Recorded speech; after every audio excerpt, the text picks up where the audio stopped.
Good evening, everyone. I'd like to call this meeting to order. It's Monday, June 15th, 2026, and it's 5:30 p.m. It's a regular council meeting of the Village Council of Harrison Hot Springs. I'd like to begin by acknowledging our meeting tonight takes place on the traditional territory of Chehalis. There's no public hearing tonight, but corporate officer, a late item pertaining to the agenda. Thank you. Yes, Mayor Challen. I've been advised by our delegate, Dave, he's unable to attend this evening, and we'll be looking to reschedule that at a future date. So I'm hoping to get a motion to amend the agenda to remove the delegation this evening. Thank you. Thank you, Corporate Officer. Moved by Councillor Swinburne, seconded by Councillor Jackson. Discussion on the motion. Seeing none, I'll call the vote. All in favor, and we'll remove the delegation from our agenda. Thank you. Item 5 is approval of now our amended agenda. Could I have a motion to that effect? Moved by Councillor Vital, seconded by Councillor Faccio. Discussion on that motion. All in favor? And we have an approved agenda. Thank you. With our agenda in front of us this evening, are there any conflicts of interest to declare? Seeing none, I will move to item 7 on the agenda, which is adoption of council minutes. Could I have a motion that the regular council meeting minutes of June 1st be adopted and that the special pre-closed council meeting minutes of June 8th also be adopted? Moved, Your Worship. Moved by Councillor Faccio, seconded by Councillor Schweinbenz. Discussion on that motion. I see none. I'll call the vote. All in favor, and those minutes are adopted. Item 8 on the agenda is business arising from minutes. Is there any business arising from those adopted minutes this evening? I don't see any. We have no delegation or petition this evening, so that moves us to item 10, correspondence. Could I have a motion to receive the correspondence? Oh, there's no correspondence. Oh, it's in the, I saw correspondence. It's in the one of the other items. Okay. No correspondence to receive. So that means we wouldn't have any business arising from the correspondence, which moves us to item 12, reports from councillors. Who would like to begin this evening? Councillor Faccio. Thank you. Thank you, Your Worship. At the FVRD meeting on June the 11th, our letter from the village requesting the financial impact of administrating FOAs was supported by the Regional Corporate Services Committee, that the FVRD directs staff to bring forward a draft resolution recommending updates to the visa regulation under the FOIPPA as part of the 2027 Lowland and Local Government Association and Union of British Columbia Municipalities. So ours was the establishment of funding stream for small local governments to meet their obligations under the Freedom of Information and Protection and Privacy Policy. And the other one for was in regards to the, where are we? One more here. Yes, the regional district is spending up to $25,000 with the University of the Fraser Valley to conduct a research project on mitigating the impacts of traffic-related air pollution. That should be a very interesting one. And the FVRD Transit Assessment Phase 2 is now in process. So those who would like to give their thoughts on how they would like to see the transportation in the Fraser Valley, it's have your say at .fvrd.ca,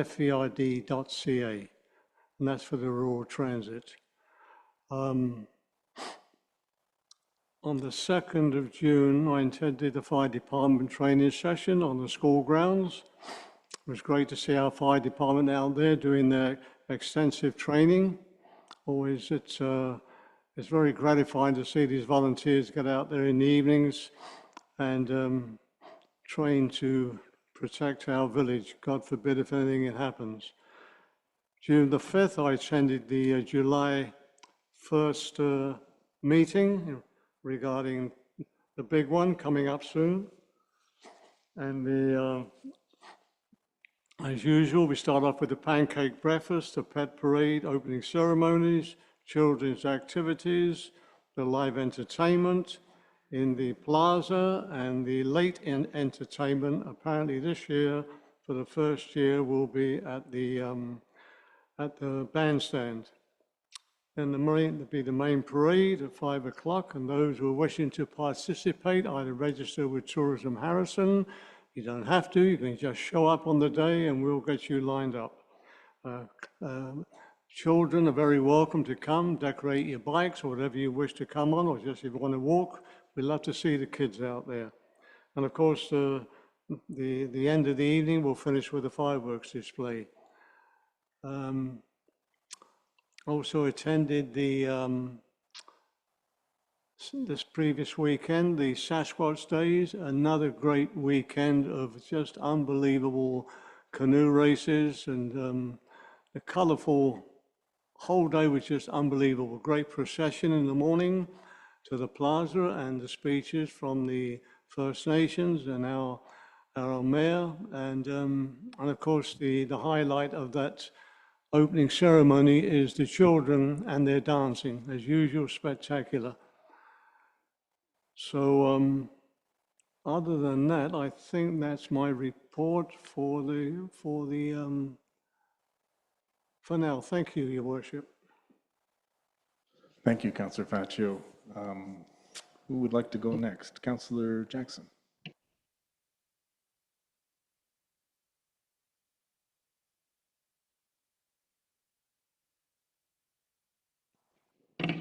Thank you. Thank you, Worship. Sorry about that. June the 4th, Communities of Bloom again hit a home run down on the East Beach by doing the planting. If you're down that way, take a look. When the sun comes out another week, it's going to be very spectacular. We have a very busy time coming up on July the 8th and 9th. The judges will be here, and they will escort them around the village to see if we get 5 blooms this year. I'm keeping my fingers crossed. Garden of the Week has started. It started on the 14th, goes right through to the end of August. So we will be, the committee will be very, very busy doing that all the time.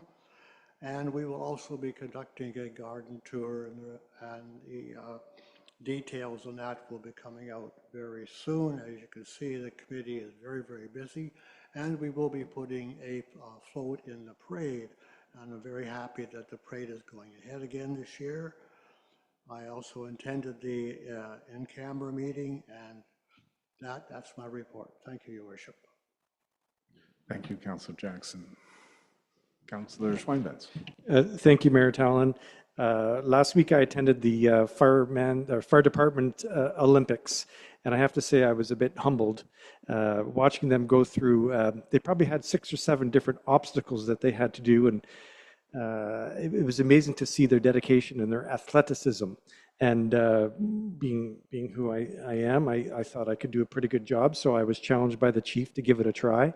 So I strapped on all the gear, which is exceedingly heavy. I couldn't believe how heavy it was, and the tank and the mask, and proceeded to go through this obstacle course, thinking that I was pretty hot stuff. Well, by half of it, I couldn't breathe, and apparently there's a real art to this breathing in the Scott operating in the Scott. I think it's called the Scott Air Tank. So anyways, I had my ego handed back to me. So that was a lot of fun last Tuesday. Also great to see a lot of young people at the Sasquatch Days. It's amazing to see how thin their canoes are, and they're just so adept on the water. So it's fantastic to see. But Mayor Talon, I wanted to spend most of my time here talking about the museum. The museum just went through its annual report, and there's some fantastic stuff. For instance, they had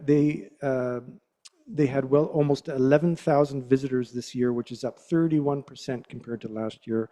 Their media posts are way up. Did you know that volunteers, including volunteers from our community, volunteer 6,400 hours per year, which is just amazing. And I'd like to highlight there's 8 dedicated volunteers in Harrison Hot Springs that are integral to this, and I would encourage anybody to join to join and volunteer at the museum, because there's lots to do. Another thing I wanted to mention is that the hotel has generously donated their archival materials to the museum to get that digitized and curated, which I think is fantastic. But the people I wanted to, there's 8 very dedicated volunteers in Harrison Hot Springs, in no particular order. A fellow named Mark Ferrero, some of us knows Mark. He volunteers in the visitor services and maintenance of the museum. He shares his local knowledge with visitors, and most importantly, he uses his woodworking skills. Mark's quite a woodworker, to create things that support the museum, whether it be fixing the locomotive or the speedster, or even the shelving that's in the area. So thank you, Mark. Hannah Gildora, she puts in a lot of hours, mostly in archival-based volunteering. She's got a very delicate hand and is very good at this, helping to categorize and digitize these things, these items properly. Jean Hicks, a lot of us know Jean because she's, you could call her the meat fundraiser lady. She is in charge of fundraising for the museum. And this year sold out of all of her tickets, raised, I think, over $16,000 just on that initiative alone. And we thank you, Jean, for your long hours and long years of service. Also, Dennis Hill. Dennis has been volunteering for over 10 years at the museum. Apparently lots of fun to work with. He's taken a leadership role in the Seniors Knowledge Exchange project as the technology coordinator. So he's done a great job there. So thank you, Dennis. Shirley Metkowski, she's always volunteering, covering shifts as well. And also Maureen Wendt. She contributes every week to the volunteer services and the visitor services. And she has a lot of local knowledge that she shares with the museum. Bruce Turner, thank you, Bruce. You always you're apparently sharing stories with the Visitor Services Department, and that's much appreciated. And lastly, but not least, Sharon Weeks volunteers every week in the children's programming and in the Seniors Knowledge Exchange. Mayor Tallon and Council, the museum could not operate without volunteers, and I just want to express my gratitude towards these 8 people who live in Harrison Hot Springs for their countless hours and countless and a lot of effort in making the museum what it is today. So thank you to them. Thank you, Councillor Schweinbenz, and it's always nice to hear how our community just participates, whether it's Communities in Bloom or it's through the museum or other ways. It's really nice to see that community spirit. Thank you for taking the time to acknowledge those individuals. Councillor Vital. Thank you, Mayor Tallon. June 2nd, I also attended the fire department training session, and they had mocked up a bit of an obstacle course with training for what is called Fire Fit, which is a Canadian-wide competition for firefighters. And Councillor Schweinbenz, I remember telling you how to breathe as your breathing apparatus, right? So I'm glad you had the opportunity. I have a story to tell. In my previous career, I was at a training session, and one of the exercises was to don the full SCBA. So I'm down on my knees, and someone came over and put the pack on me and the mask, and then they left, and I proceeded to do a turtle like this, right? Oh,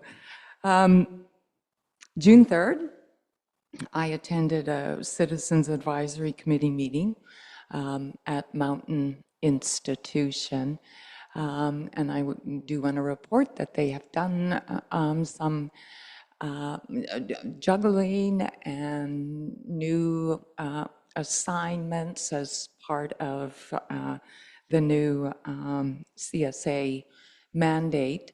So the Institute is now at capacity which is around 425 inmates. June 11th, I attended a very informal meeting with Enbridge, and there were representatives there from our tourism and also from the Chamber of Commerce. And June 13th, I also attended the opening ceremonies for our annual Sasquatch Days. As Councillor Facio said, it was another just wonderful, wonderful weekend. And I took some time in the afternoon just to walk around the beach area and watch some of the war canoe races. And I'm always amazed at the precision. Speaking with Chief Paul from Stehalis, he let me know that competitors come all the way from BC, they come from Washington State, they come from Oregon State, and it is one of the main competitions in their circle during the season. And I was very thankful that it was calm waters on the lake. So that's my report, Mayor Tallon. Thank you. Thank you, Councillor Feidel. Item 13 is the report from Mayor. Fairly busy couple of weeks since our last council meeting. June 2nd, I attended a Lower Mainland Mayor's meeting with the RCMP. They were updating mayors on much of the work RCMP administration, some of the challenges they're working on, a bit of the FIFA, how they're deploying for that, and some of the impacts on staffing for that. They also talked about recruiting and finding ways to improve recruiting and streamline that process and make that more efficient. So it's quite an interesting morning being briefed by the RCMP on that. June 3rd, I had a call with Fraser Health. We talked about the health center here that opened, I guess, just a little over a year ago, and we talked about take up and how we're quite pleased with the how the village is using it, and the demand on the health center has Fraser Health looking at increasing how many days it's open a week. So very positive report, and just we said, well, let's keep it going, and it was a good call with Fraser Health. I also went to the firefighter training in the schoolyard, and when I got the note from Chief Jeunesse, I said, what is this? You need counsel? Is it, do you need some practice dummies for your training and exercise? And to Chief Jeunesse credit, after I sent it, I went, wow, that really sets us up. And he didn't reply, he just said, haha, no. And I realized that he's a better person than me, because I probably would have responded something like, you don't need any practice, and stick with what you're good at. So that was a really interesting, it was great to see the firefighters all working together and see how they practice and train and understand that in those controlled conditions, it's the skills, techniques, and familiarity that they learn and that experience that they'll rely on should an emergency present itself that they have to respond to. June 4th, Resort Community Collaborative Mayor's meeting. I attended that virtually. Good meeting updating on just what's happening in the various resort communities, some of the projects going through. I was happy to announce that much of the work on Lillooet Avenue had been completed, and we're installing a new accessible canoe, kayak, stand-up paddleboard dock, which I also had the opportunity to try out last weekend. It's going to spoil me for pretty much every other dock I've ever launched from. It worked well, and I was really happy to see that go in. I didn't help, but I did go by and see Communities in Bloom planting at the end of at the far end of the lagoon. That looks a really nice display, and thanks to that committee, village staff working together to make that nice, and other people from the community to lend a hand that day. On June 5th, I passed on congratulations on behalf of council and the village to graduates from Agassiz Elementary Secondary School, their graduation ceremony that night. And that was a really, really positive evening as well. It was really nice to see the gymnasium full, the graduates sitting very proudly at the front of the stage, and just seeing the pride and the acknowledging the reaching that graduation level, and just see the happiness and joy. It was a really, really affirming evening. I really enjoyed that. June 8th, I attended a Look West conference call with the province. Lots of information about how the province is structuring things to emphasize how BC is gateway to the Pacific, our ports, tourism opportunities, agriculture, many things, and emphasizing from the provincial perspective the resilience of the economy and the opportunities that the province is looking at pursuing. June 9th was a Chamber of Commerce meeting. June 11th, I also went to that informal coffee with Enbridge. It was nice to see them come to the community and see them with their work that's going on through the valley, not ignoring Harrison Hot Springs, because we know the pipeline doesn't run through our village, but it goes close. And so they came out and were very open to talking to people about opportunities for contributing towards community events or initiatives. June 13th, Sasquatch Days. Again, it was so nice to see the village full, the beach full pretty much from end to end. Really fantastic weather. I won't take credit for that, but it was nice. I will mention it. But, and just see, talking with our bylaw officers and Tourism Harrison, just a positive experience all around for the participants and for visitors and residents alike who went in to take in the races. And that is my report for this evening. Item 14, let me see here, split over the page. No. Item 14, reports and minutes from committees and commissions. One thing here, could I get a motion that the adopted minutes be received for information from Communities in Bloom, their meeting minutes of May 21st, 2026. Move, Your Worship. Moved by Councillor Faccio, seconded by Councillor Jackson. Any discussion on that motion? I see none. I'll call the vote. All in favor? And those have been received for information.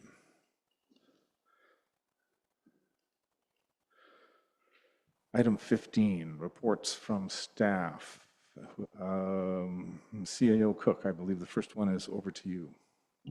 Thank you very much, Your Worship. We're just providing an update for the proposed partnership between the School District Number 78 and Harrison Hot Springs regarding the potential development of a multi-use civic campus and replacement of Harrison Hot Springs Elementary School.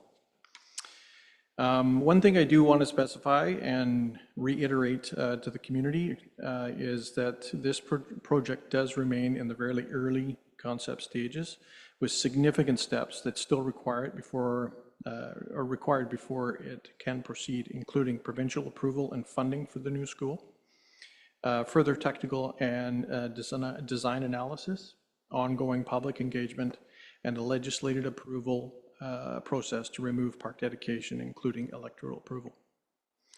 The civic engagement event that was co-hosted at the Harrison Hot Springs Elementary included strong representation from across the community. We had all exempt staff members were present, village council and school board trustees were there, the Harrison Hot Springs Fire Department, the PAC, and the community committee members and representatives from the School District 78. The level of engagement and constructive dialogue is appreciated, and it reflects the type of meaningful participation the village is seeking to foster, and you can find it in the attached What We Heard report. Through the engagement process, written correspondence and council delegations, there has been broad support for the overall concept of the civic campus and school replacement project. However, there is a consistent opposition to the removal of the trees within Fire Hall Park. and relocation of the public works yard did raise some concern. In response to this feedback, the draft MOU has been modified to include tree protection and considerations as part of the future planning work. Additionally, community feedback was focused on the use of the Fire Hall Park by students and children in the community. Discussions with representatives from the School District 78 indicated that while students regularly play in the forested area located on the school property, Fire Hall Park is not well used formally by the school as an educational or play area. This discrepancy highlights the need for clear communication and clarification of the distinction between the school's forested property and the area formalized as Fire Hall Park. The status of the MOU, it has been revised to reflect the public feedback we've received to date. It clarifies the roles and expectations, and it's enhanced the tree protection measures and commitments. Again, it's important to emphasize that the MOU, should it be signed, is non-binding. It's to support continued planning and collaboration only. Execution of the MOU does not approve the project. This initiative remains in the early stages of planning, and it should be noted there is multiple additional opportunities for public engagement before any final decisions are made. And I do, again, want to reiterate, it is contingent on provincial funding. It will not proceed without it. Another note is that a crucial component of this project involves the potential use of Fire Hall Park, which we all know. In accordance with the community charter, the village is required to obtain electoral approval in order to be able to raise title for that lands through the alternative approval process or the assent voting, which is commonly called a referendum. The village remains committed to be transparent, inclusive, and iterative engagement through this process. Staff would sincerely like to thank all residents who attended the engagement event, those who provided written feedback or appeared as delegations, and community partners who participated in the dialogue. This level of engagement is exactly what the village is striving for: thoughtful, informed, and community-driven input. Residents are encouraged to continue participating and stay informed by visiting getintoitharrison.ca. So we have 4 different recommendations for council. So would council like to go one at a time, or would you like me to read them all out at once? Let's, I was looking at that, CEO Cook. Let's take the first one and the second one separately, and I think we can bundle the third and fourth together. Okay, sounds good. So the first one is that council received the Civic Campus update report dated June 15th, 2026 for information. Motion to that effect, Councillor Vital moves. Seconder is Councillor Jackson. Discussion. Would like to start off. Councillor Swinbanks. I just wanted to thank staff for presenting this in a really readable and accessible way for us and for the public. The coloring and the fonts and the way that they described it and explained it, I think was really, really helpful. So thank you to staff for doing that.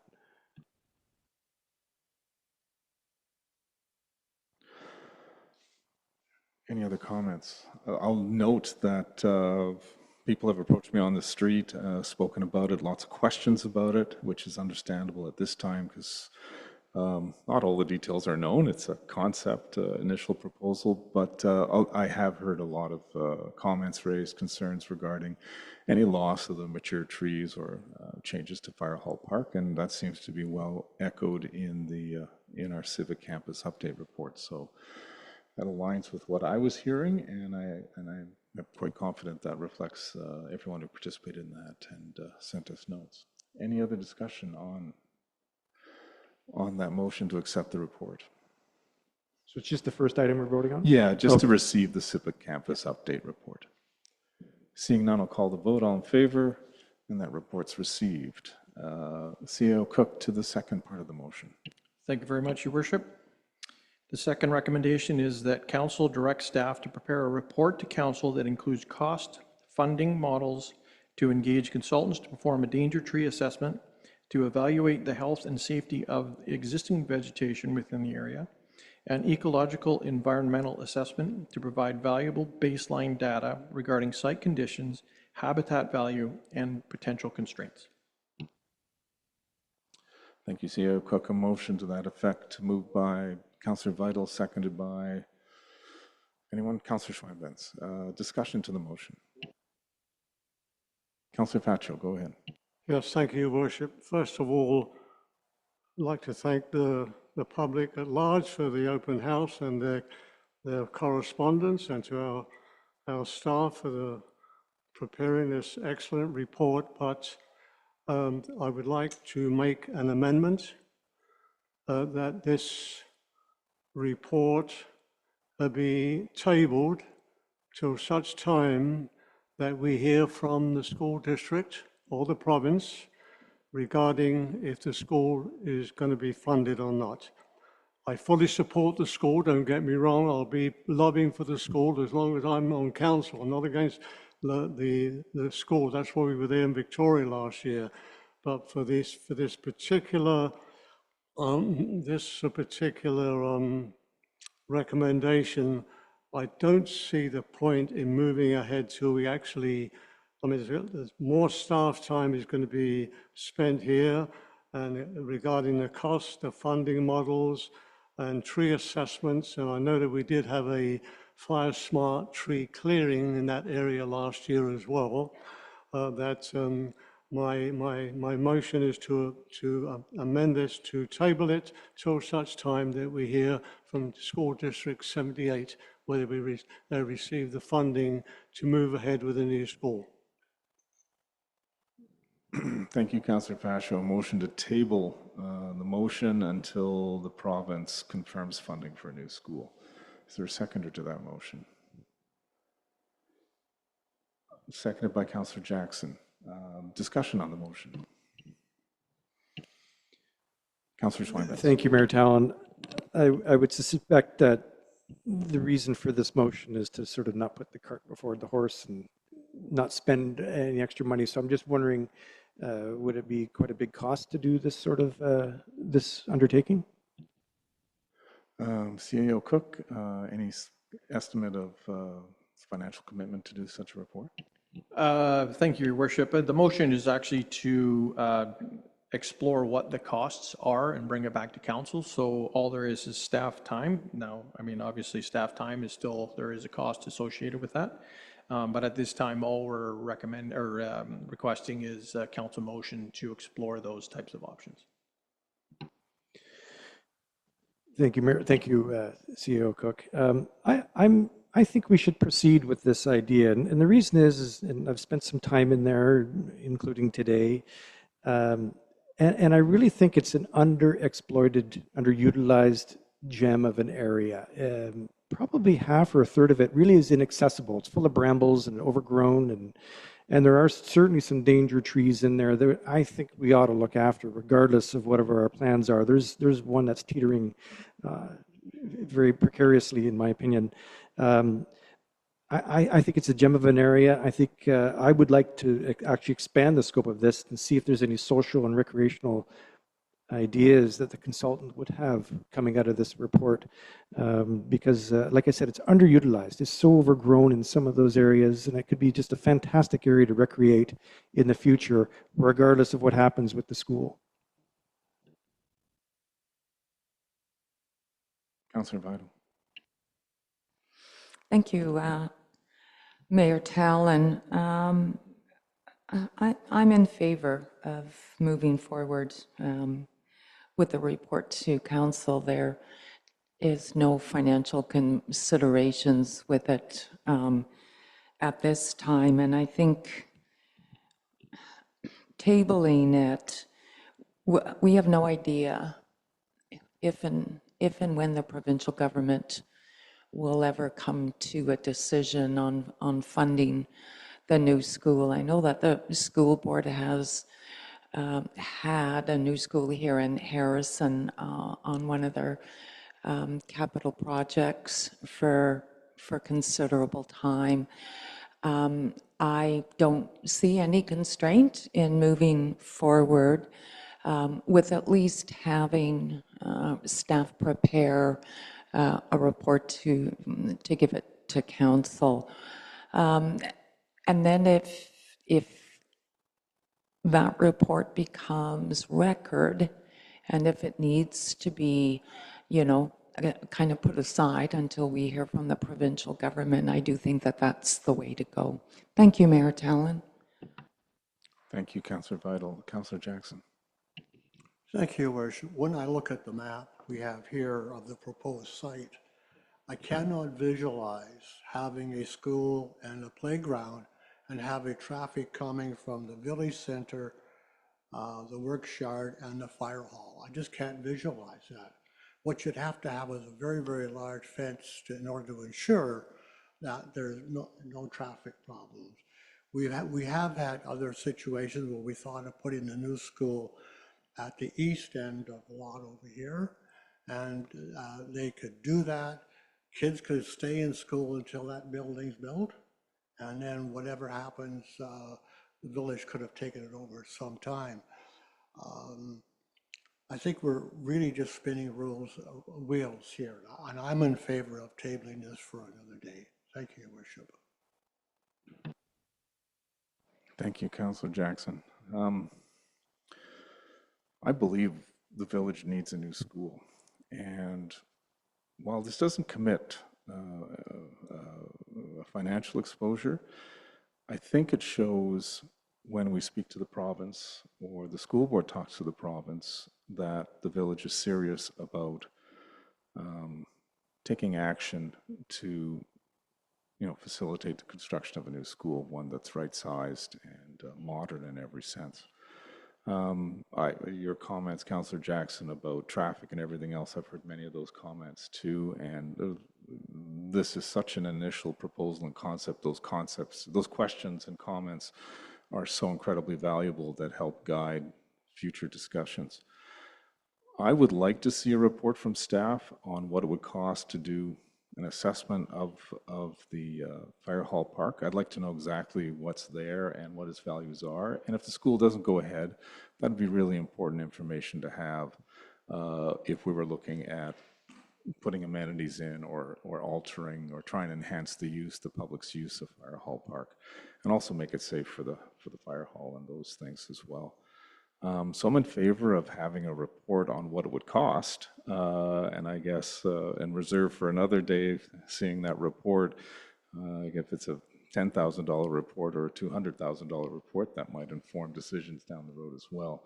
But I think for myself, showing that we're prepared to work, I think strengthens the hand and strengthens the voice coming from the community that a new school is needed. Anything else? I'll call the vote on this.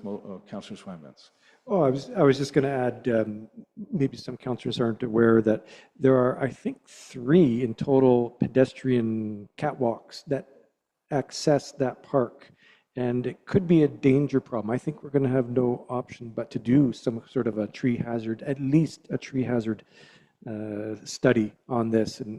And as I mentioned, I think it would be very helpful to be able to have an assessment of this area, including its social, recreational value for that area. So I'd like to actually see this go forward and see an expanded scope of terms to include recreational opportunities. Thank you. Thank you, Councillor Schweinbans. I'll call the vote on the motion. All in favor of the motion, 3 in favor, opposed. Councillor Faccio and Jackson opposed. The motion carries. Corporate Officer. Just to clarify, so that was the motion to table? Because that was sorry.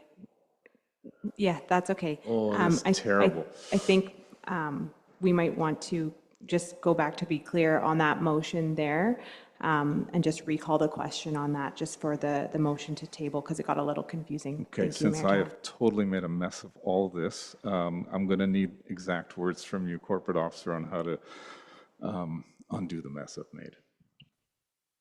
That's okay. Thank you, Mayor Talon. What we'll do is we'll note in in the minutes that we're just recalling the question on the motion to table. Thank you.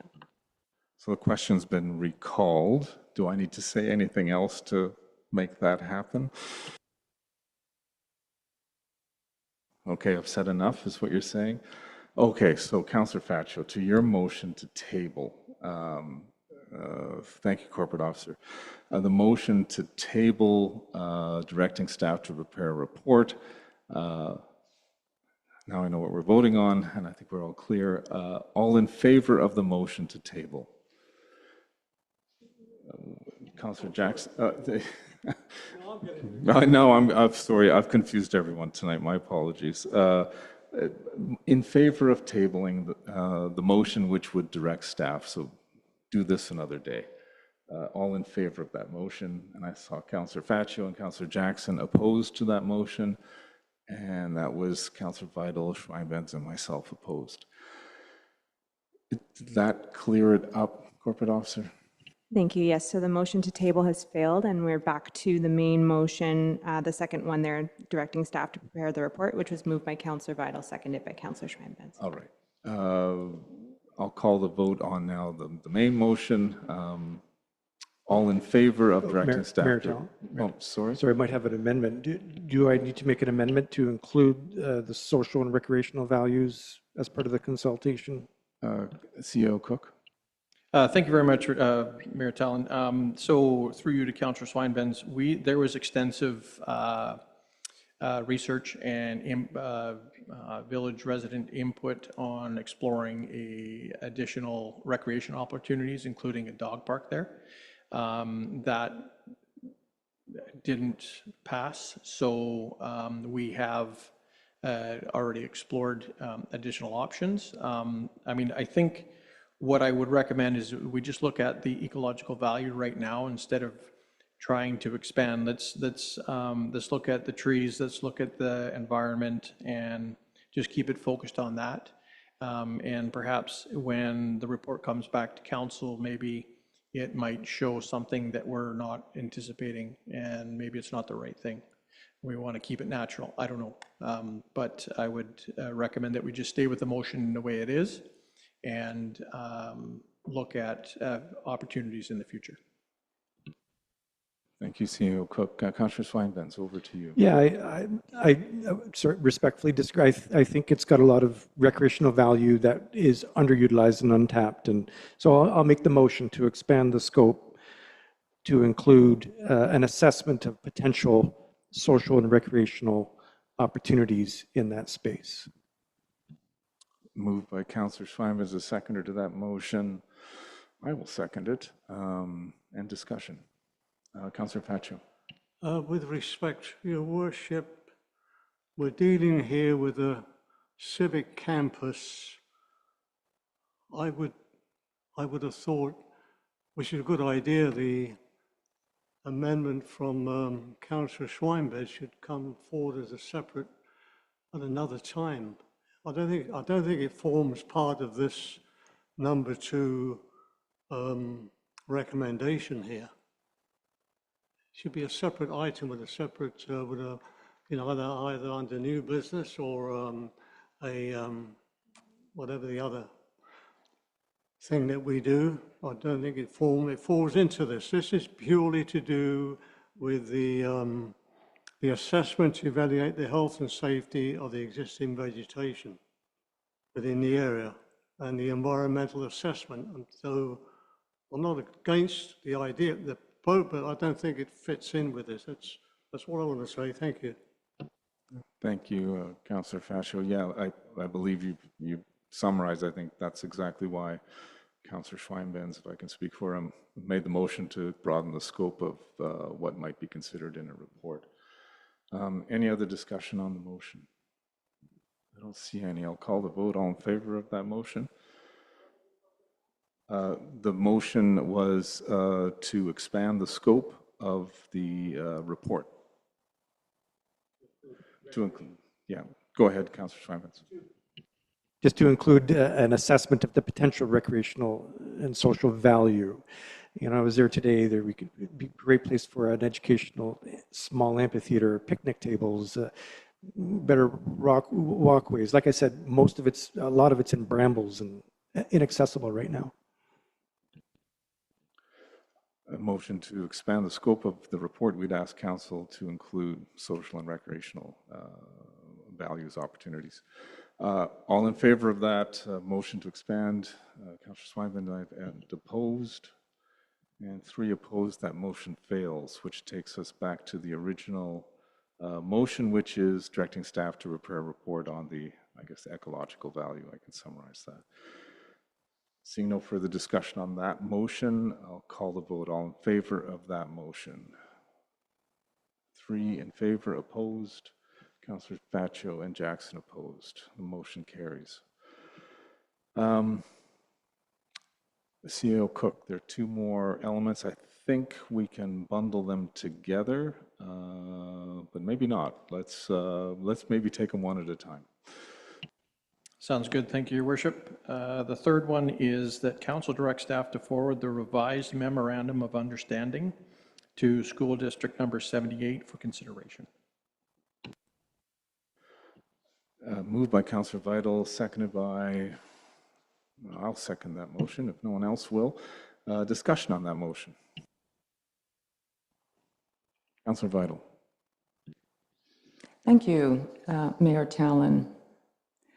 I also want to thank everyone who took the time to provide the feedback, either through the attendance at the Civic Campus engagement, writing to council, or via Get Into Harrison on our website.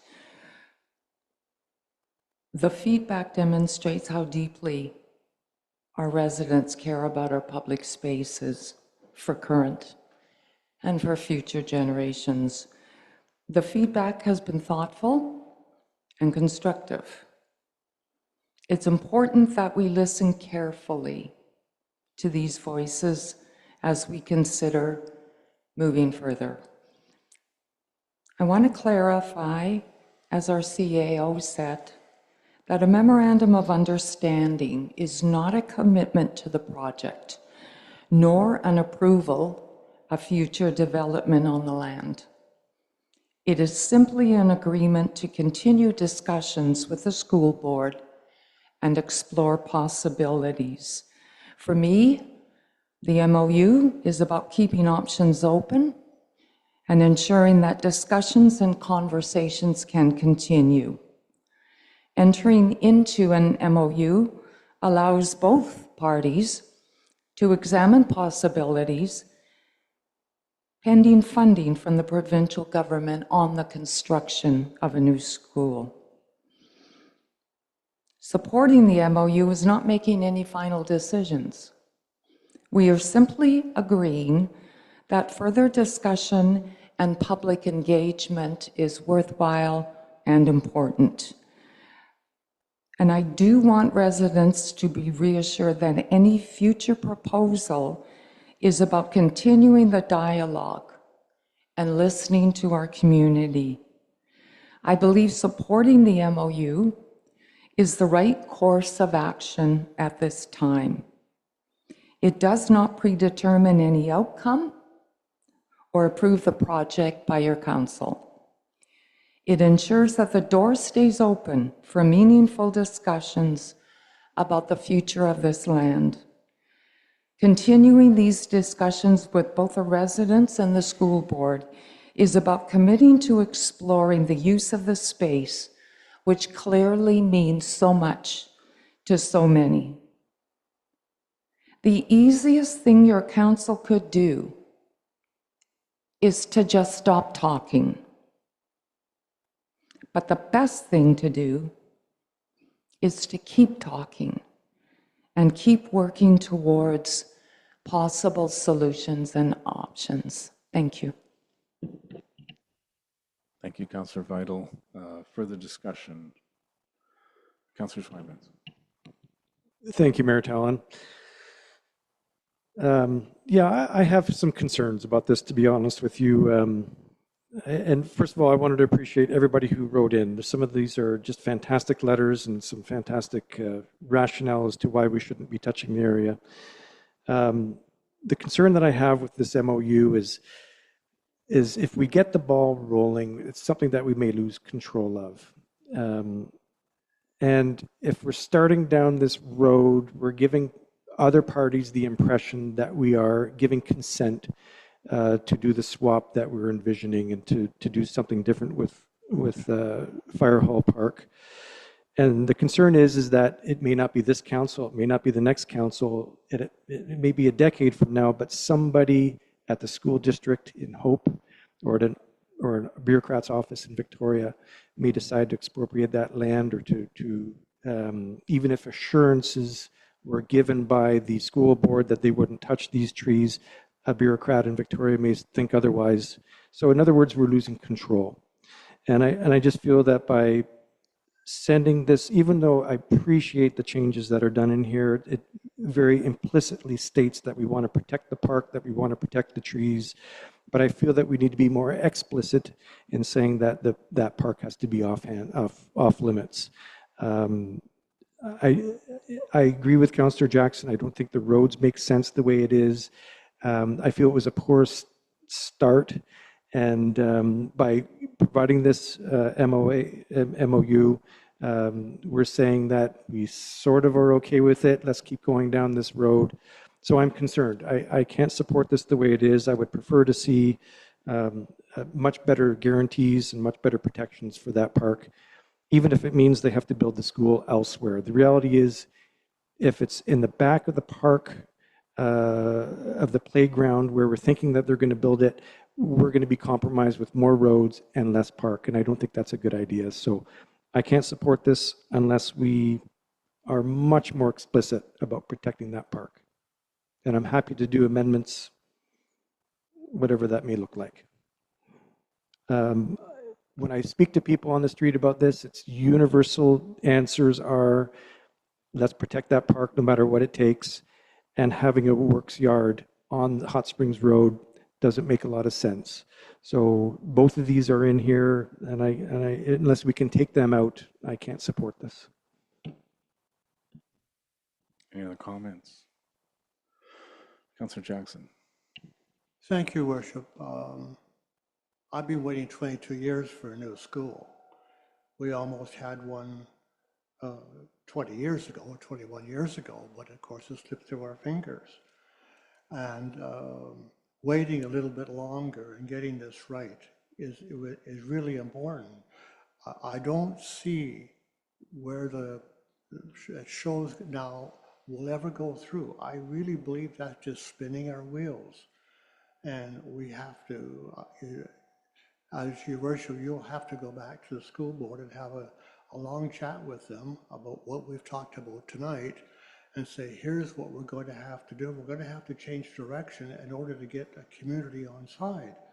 And I know it's a tough job, but you're certainly willing and able to direct us that way. And I'm just going to turn that over to you and give you all the luck in the world. Thank you, your worship. Thank you, Councillor Jackson. I'm in favor of the MOU, but for the exact opposite reasons that were just stated. I think if we don't sign an MOU, we're not in control. Decisions get made by others, or not at all. I think if the province wanted to take the village collectively seriously, that it was really interested in a new school, evidence that we're having dialogue, discussions with the school board on pushing back on initial concepts, initial ideas, trying to have it appropriate, right-sized, in the right place, set up in the right way that meets village interests. Without an MOU, we're not part of that conversation, bluntly. And a provincial minister would say, it's nice talk, well, we'll just leave it to the school board and the province through their various ministries and department will work with the school board and the village will get what it gets when it gets. Councillor Jackson, I hope it's not spinning wheels and I hope it's not 22 more years because the school is past capacity. I see other schools being built around here in neighboring communities, and I think the village residents and the children going through the village should have a modern school that is, meets all the modern expectations for a school. So I'm definitely in favor of pursuing the MOU, and for the sole reason it doesn't commit the village to anything, but what it does do is show the village is serious about working with the school board to make the necessary changes to their initial concept and listen and again find other opportunities to speak with the village. That's where I'm at on this. I'll call the vote. All in favor of the motion? Councillor Vital, myself, opposed. 3 opposed, the motion fails. We won't have an MOU, and I believe that negates the need for the 4th motion, CAO Cook, because there'll be nothing to authorize. All right. Director of Operations, item 15B, over to you. Thank you. The report presented this evening responds to ongoing and consistent community interest in accessing Hot Springs mineral water. Feedback through the Parks and Trails Master Plan, as well as ongoing correspondence, has continuously demonstrated this type of community interest. Engagement with Stehelas has further highlighted the site's history and the deep cultural, spiritual, and healing significance of the water. A letter of support to reestablish the Hot Springs site has been provided and is also attached to this report. So, to advance any type of future project, a feasibility study to better understand the opportunities and constraints of the hot spring source would be required. This type of study would include some key components, such as source water flow, regulatory requirements, water rights, existing licenses, and land tenure. To support a feasibility study, a grant opportunity is currently available that would cover a minimum of 80% of associated costs. Staff are recommending that a request for proposals is issued to obtain a team of consultants to lead the study. So with that, the recommendation of this report is that Council authorize the expenditure of up to $250,000 towards a feasibility study of the hot spring source to identify requirements for a future project supporting public access to hot springs mineral water, of which $50,000 will be funded by the Community Works Fund and the remaining $200,000 would be funded by grants. And that staff issue a request for proposal to define scope, methodology, and costs to undertake a feasibility study of the hot spring source. Thank you. Could I have a motion to that effect, Councillor? Moved, Your Moved by Worship. Councillor Faccio, seconded by Councillor Schweinbenz. Any discussion on that motion? Councillor Faccio. Just a quick comment, if I may, Your Worship. Just for clarification, so the public understand, we're allocating $50,000, is that correct? So that, and the other 200 is coming from funding, right? We're application for funding. Yes, that's correct. Okay, and is the feasibility study that will be conducted, is it just for the one main location or will it be in the local area? Through you, Your Worship. Through you, Councillor Fascio. So the feasibility study would identify the source water and then would look at potential opportunities. So it doesn't limit it to one location, but it would just explore what feasibility and options are available. Thank you.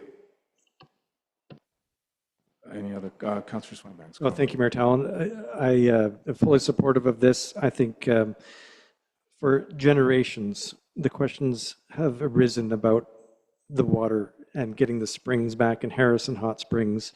And, you know, this is just to bring us a little bit closer to at least some answers as to see what kind of opportunities there might exist for other people, other businesses, and the public and tourism to enjoy this water in a different way. So I'm fully supportive of this study. Councillor Vital. Thank you, Mayor Talon. It's understandable that residents and visitors have expressed interest in exploring opportunities for more access to hot springs mineral waters. A feasibility study will help us better understand what is possible, what the challenges are, what costs it may be involved, and whether there are options worth considering. Decisions should be made based on good, solid information. So before we can consider any future project, we need an understanding of the technical, financial, environmental, and regulatory issues. A feasibility study will provide some answers to these questions. Our residents and visitors have asked questions about Hot Springs mineral water access, and I think it is appropriate we look at what options there may be. A feasibility study will not determine any outcome. It will provide our community with the information to look at any opportunities and make an informed decision in the future. I believe that we do have a responsibility to explore this concept, which could enhance both our residents' lives and strengthen tourism. A study doesn't commit the village to any construction anywhere. It commits us only to understanding if a project is possible. Council is not promising any outcome. We are taking the first step to see if opportunities exist. And I think it's about your council doing our due diligence. I do support the motion. Mayor Tallon, thank you. Thank you, Councillor Vital. I really appreciate the letter from Chief Paul from Stahelis. I think this is really a good thing to have this baseline information, just to know if there's limits on what we can do. And from this letter, it's obvious our staff have been keeping Stahelis well informed of this initiative that they're advising, recommending tonight. So I'm happy to support this as well. Seeing no further discussion, I'll call the vote on the motion. All in favor? And that carries. Item 15C, Chief Financial Officer Schultz, over to you. Thank you, Your Worship. I'm here tonight to seek approval of the 2025 annual report. The community charter requires that an annual report be prepared by June 30th of each year and made available to the public at least 14 days prior. The community charter also requires that council must annually consider the report at a council meeting or another public meeting. So the draft annual report was made available for public inspection on May 29th. So that was on the village's website. There's also been a hard copy available at the village office for inspection. As of this date, as of actually right this minute, there has been no submissions from the public.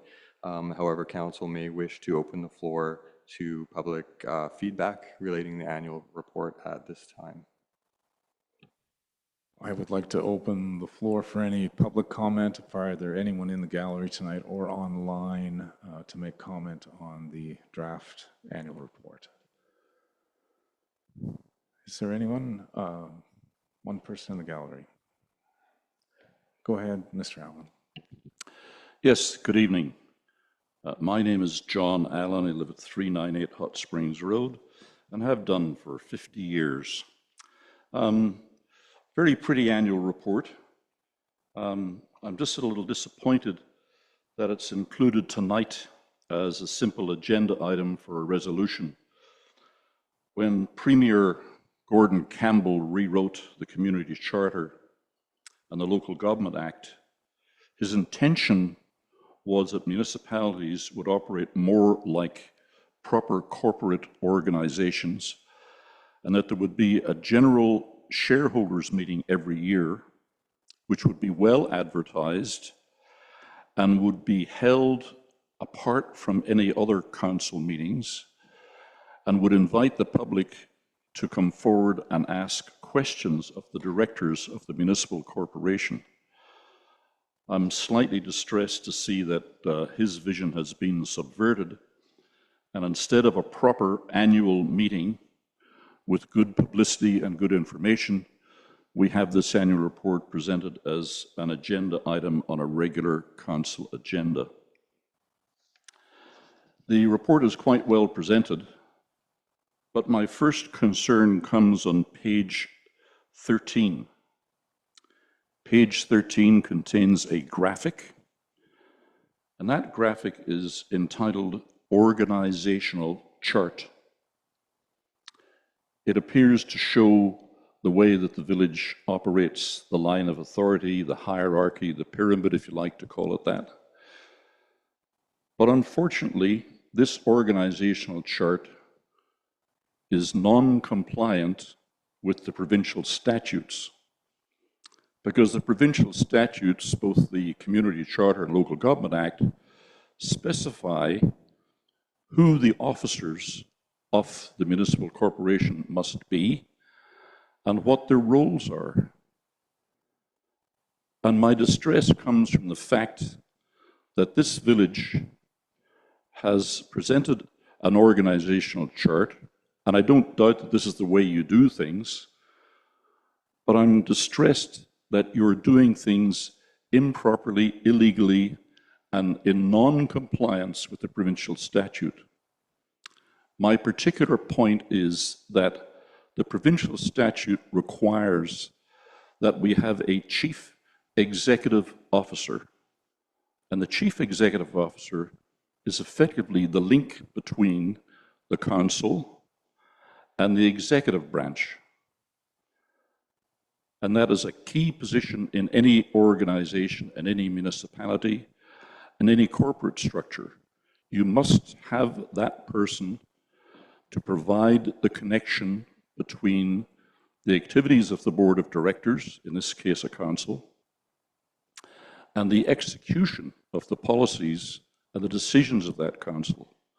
That person alone is responsible as chief executive officer to see that the bylaws are followed, that the resolutions of the board, council are followed, and that the executive branch, being all of the staff and employees, are doing their job diligently, honestly, and faithfully. By removing that critical link, being the chief executive officer, from this organizational chart, you, councillors, are approving an illegal structure. We are required to have a chief executive officer, and the chief executive officer is required to be shown as such in the organizational chart. In this case, you are ignoring and you're flouting the law. The law says you have to have a CEO and he has to be on the organizational chart. You've taken him out. I'm surprised that any mayor would allow this to happen, because it's that authority that gives the mayor the ability to be the leader and to be responsible to council and the community for the actions of the staff. To me, it's a dereliction of duty and a dilution of power that is not in the public interest, and I object to you presenting it as you have tonight. Thank you, Mr. Allen. Your comments have been received. Yeah, I'm surprised what a mayor will do. Looking to staff, does an annual report in any way amend or alter the Charter Community or the Local Government Act that governs this council? Does the report have the effect of amending provincial legislation? It does not. Thank you. Does this report comply? No, I'm sorry, Mr. Allen, I'm speaking. And you've had your chance. I've listened to your comments and criticism of my performance tonight. Staff, can you clarify, does the annual report meet all the requirements set out in provincial legislation or the Charter, just provincial legislation, that this village needs to do in order to produce such a provincial report? I'm seeing nodding of heads that the report does comply with provincial legislation. Does the report have the effect of removing the chief executive officer, which is cited in, I think, one place in the Charter? There still is a chief executive officer, it's noted. It's normally referred to as mayor. Does it alter the structure? Lastly, the inference that all staff report to the Chief Executive Officer. I believe the org chart is accurate. Myself, I work with our CAO and the employee that, and council. Council works through me. I work through the CAO. The CAO is who all village employees report to. So the Chief Executive Officer does not have a direct accountability or reporting relationship. The village staff do not report to the mayor. So I think you're inaccurate on that. And what Mr. Premier Campbell may have wanted, that was a long time ago. Current legislation we have is different than that. And if Premier Eby, today's Premier, wanted changes, I'm sure he would advocate for changes to the legislation that governs local governments accordingly. So, are there any other comments? Perhaps someone online has a comment on the annual report. Mr. Mayor, I did not say that the annual report changed the reality of the statutes. I said that it illustrates. I know, Mr. Allen. That you I heard you quite, Mr. Allen. Contempt for the statutes. Thank you, Mr. Allen. I heard you quite clear. You said we were acting illegally in disregard for legislation and a number of other things that I won't repeat. It's not worth it. Is there anyone online that's got a comment? If there's anyone online who has a comment or question about the annual report, please use the raise your hand function.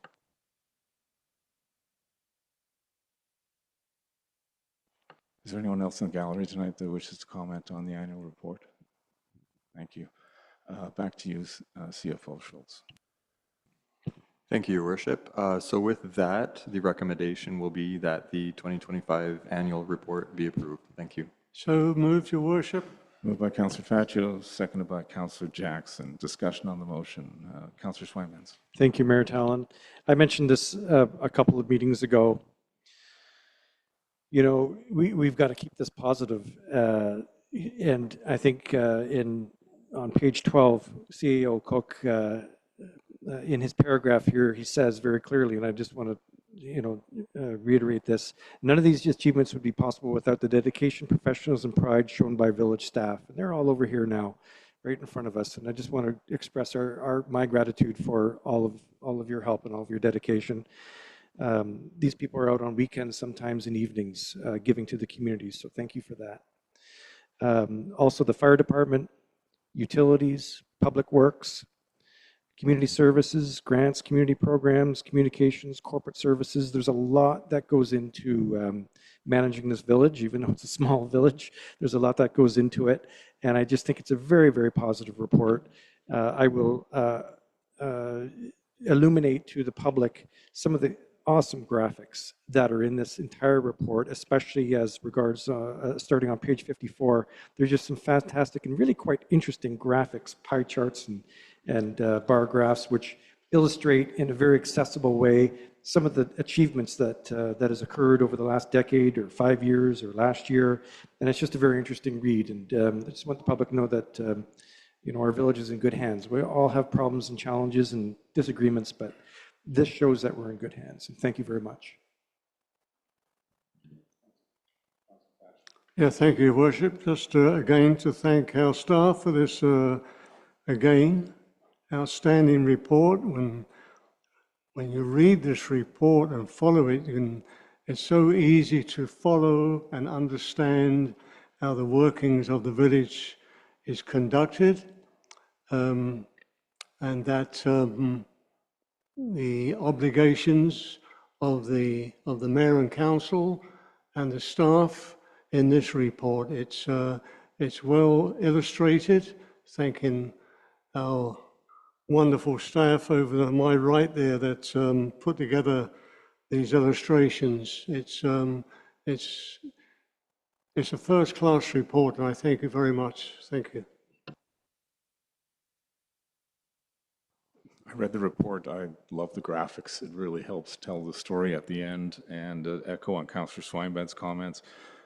It's so many positive things happening in the village, almost in every direction. And that comes through in the annual report for sure. Any further discussion? I don't see any. I'll call the vote on what's the word? Annual report be approved. All in favor? And that report is approved. Item D, 15D, corporate officer, over to you. Thank you. Last year, Council directed staff to develop an anti-racism and anti-discrimination policy.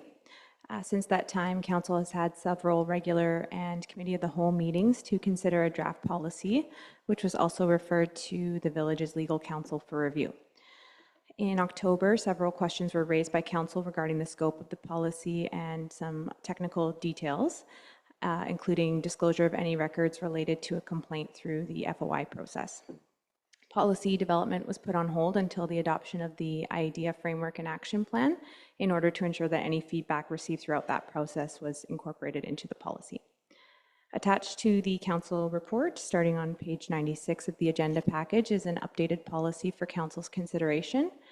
The policy is intended to apply to individuals within the organization of the Village itself. If a member of the public wishes to file a complaint of racism or discrimination, they may contact the Village to address the concern directly with a manager or supervisor.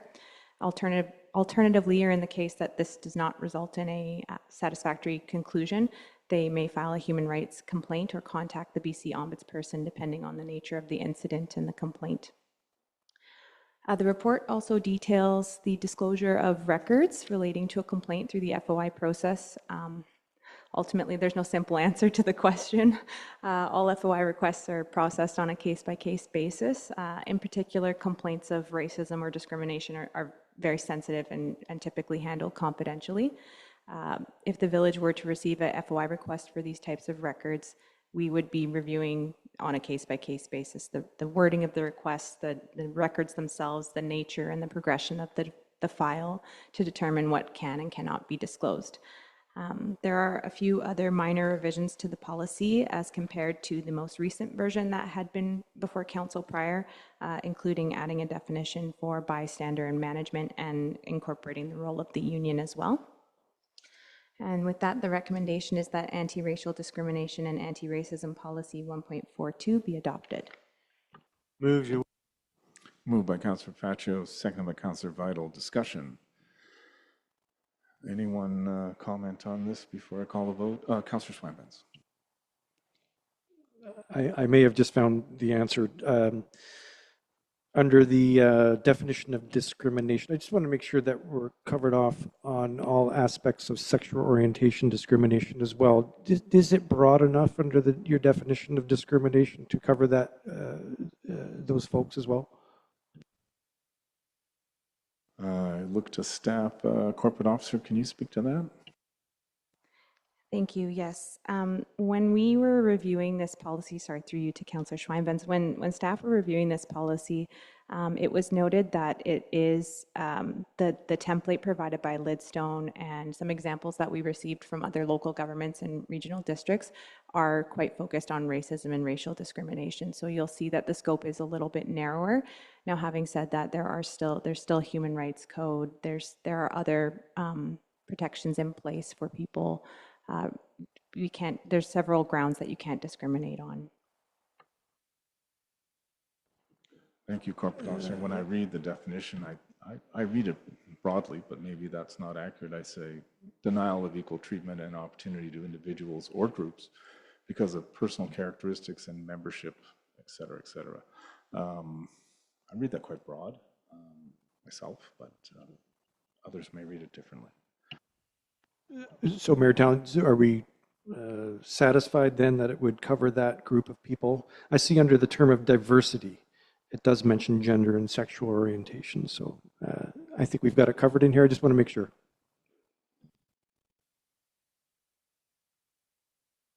Any other comment? Councillor Jackson.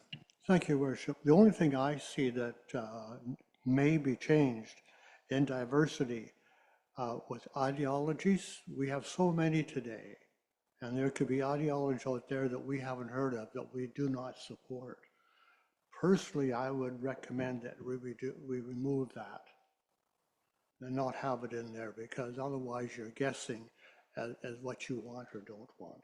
So just a thought. Thank you, Councillor Jackson.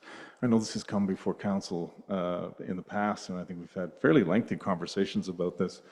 I'm I know our staff really does listen to our discussions and takes our comments and feedback to heart, because I can see many changes in it along the lines of what past comments have been. Seeing no further comment, I'll call the vote. All in favor? And that is carries. It is adopted. Thank you. Item E on 15, Communication and Community Engagement Coordinator. Over to you.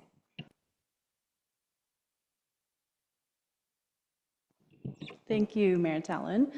Following council direction at the December 15, 2025 regular council meeting, staff conducted consultation with neighboring residents of Spring Park regarding a potential permanent off-leash dog park through direct mail out, and received feedback from 4 residents.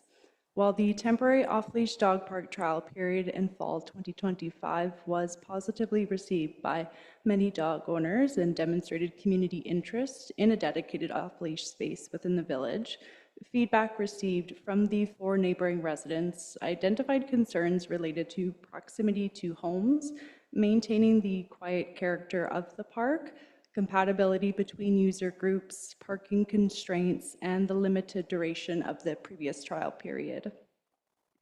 Based on the feedback received to date from both users and neighboring residents, staff are recommending an additional temporary trial during the peak season from the end of June to the end of September 2026 to better evaluate how various user groups function within Spring Park during periods of higher activity. Staff are proposing a revised location between the 2 sports courts, which would provide a larger enclosed area than the previous trial. Given the size constraints within Spring Park, a future small dog park only configuration may also be considered.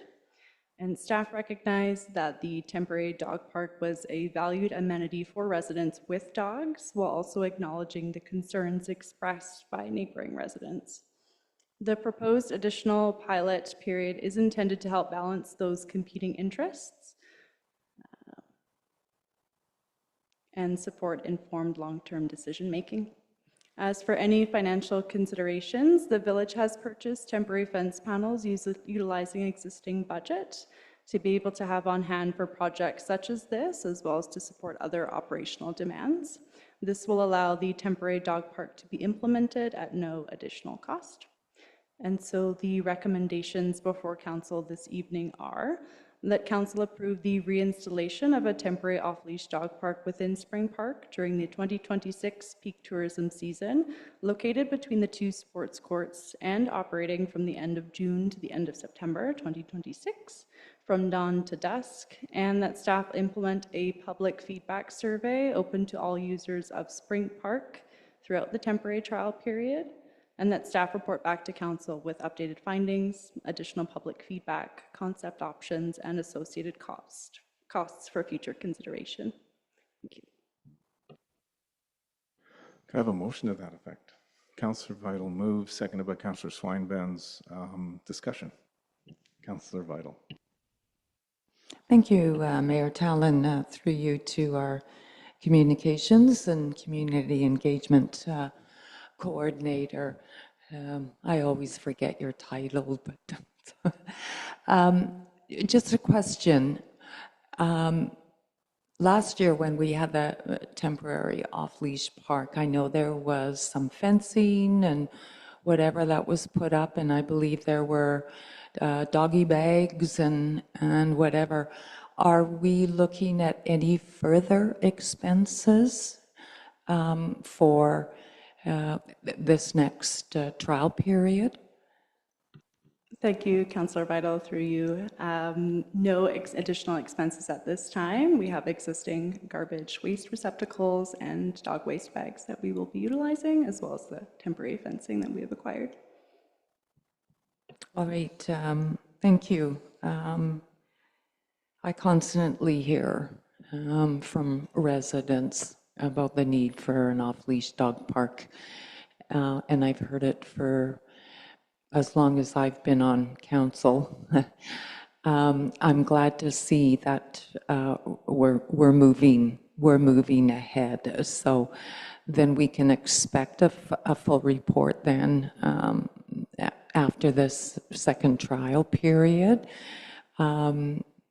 And I don't know, possibly recommendations coming from staff at that time, but I support the motion. Thank you, Mayor Talon. Thank you, Councillor Vital. Councillor Patrick. Thank you, Worship. Just a brief comment to say I'm very happy to see it has come back again. We brought this forward last year regarding the trial period, and it appears it worked reasonably well according to the report from our staff here. So this is an ongoing trial basis to find a permanent location, I assume, but a trial period is always good to get feedback from the public, and they're very happy to have some sort of dog park in the community. And I always believed that was always a good area for a trial period, and I hope it continues. And thank you to staff for moving forward with this. Thank you. Thank you, Councillor Pacho. Councillor Swinburne. Well, thank you, Mayor Talon.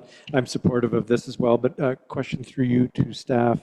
We had proposed a couple of other different areas, one at the beach, potentially, and another, I think at the end of Cottonwood, we village owns some land, and there was a potential for a dog park there. Through you to staff, I'm wondering, is there an update on those locations? Someone on staff, CAO Cook, you are pointing towards. I can speak to the location near Please the proceed. canoe and kayak launch. Now that the launch has been installed, staff will continue to investigate the feasibility within that particular area as an off-leash dog swim area, but as far as the other location. Yes, thank you, Your Worship, through you to Councillor Swinburne. As Kaylee noted, we wanted to make sure to prioritize the installation of the canoe kayak launch and explore what, after it's been installed, what's essentially left in sea, how that space could be utilized to accommodate perhaps an off-leash or a space for dogs to have fun in the water.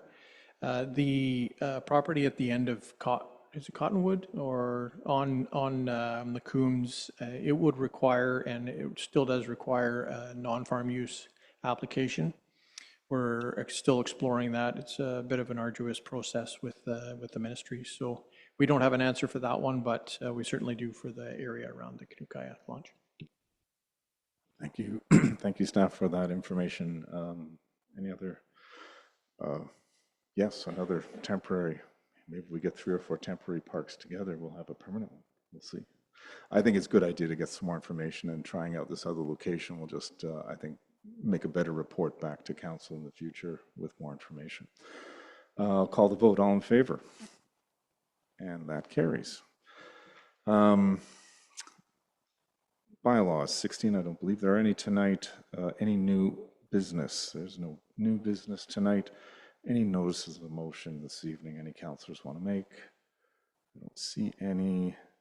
Item 19 on our agenda is question period for items relevant to the agenda. Are there any questions this evening from anyone in the gallery or anyone participating remotely? Mr. Allen, I see you approaching the podium. Go ahead. John Allen, 398 Hot Springs Road. I'm actually delighted with your last resolution, and I'd just like to ask if council would consider naming that area after the person who has advocated that use of that area for the last 10 or 15 years, thus calling it the John Allen Dog Park. I look forward to your response. Thank you. I do note, Mr. Allen, it is a temporary dog park, so any naming of it would be a temporary naming at best. But your suggestion is noted. Anyone online with a question this evening? Yes, we do have Mr. Buchanan with his hand raised online. All right, go ahead, Mr. Buchanan. Oh, it has been since lowered. No further questions from anyone in the gallery or anyone online? Then, sorry? All right, it's back up now. Oh, okay, technical glitch. Go, as if it's Mr. Buchanan, please proceed.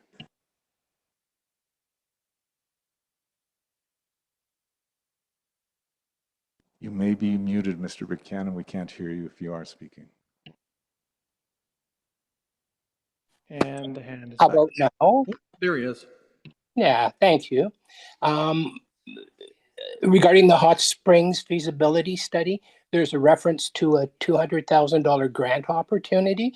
I'm wondering what grant is that? It's a grant provided by a third party. Could you elaborate on what that means? Well, it's a grant coming from a third party, and I'm not in a position to elaborate any further at this time. So is it a provincial grant, a federal grant? Again, it's a grant from a third party, and I'm unable to elaborate further at this time.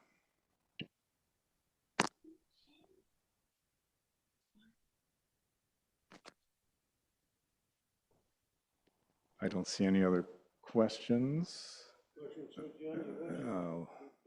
Can I ask, have you applied for this grant of $200,000 as a village? Have you applied for it? Has the staff applied for it? Has the chief executive officer applied for it? Shouldn't it be public knowledge that when you're applying for money on our behalf, that we should know what you're applying for and who you're applying to? Thank you for your question. What's public knowledge is what's in the report from staff this evening, which says grant funding is available, and the financials were laid out in the report quite clearly. Seeing no further questions, motion to adjourn item 20 by Councillor Faccio, seconded by Councillor Jackson. Discussion on the motion. I'll call the vote. All in favor? And we're adjourned.